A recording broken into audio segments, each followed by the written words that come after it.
پنجاب کے شہر شیخوپورہ میں ڈپٹی انسپکٹر جنرل موٹر وے پولیس محبوب اسلم اور شیل پاکستان لمیٹڈ کے چیف ایگزیکٹو اور مینیجنگ ڈائریکٹر وقار صدیقی نے National Highways and motor way Police training College Sheikhupura میں 100 ٹرینی ڈرائیورز کی گنجائش والے ہاسٹل کا افتتاح کیا۔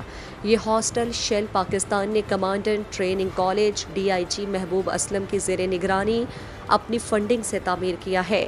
تقریب کے موقع پر commandant police training college DIG Mehboob Aslam, deputy commandant Taimur Khan, CPO training Naseem Shah, Shell Pakistan officials اور موٹر وے پولیس کے افسران بھی موجود تھے۔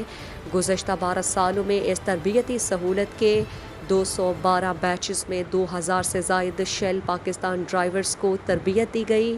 اس موقع پر DIG محبوب اسلم نے شیل پاکستان کا موٹر وے پولیس کے ساتھ تعاون کرنے پر شکریہ ادا کیا اور کہا کہ موٹر وے پولیس ٹریننگ کالج سے تربیت حاصل کرنے والے ڈرائیورز روڈ سیفٹی، سی پیک اور پاکستان کی ترقی میں اہم کردار ادا کریں گے۔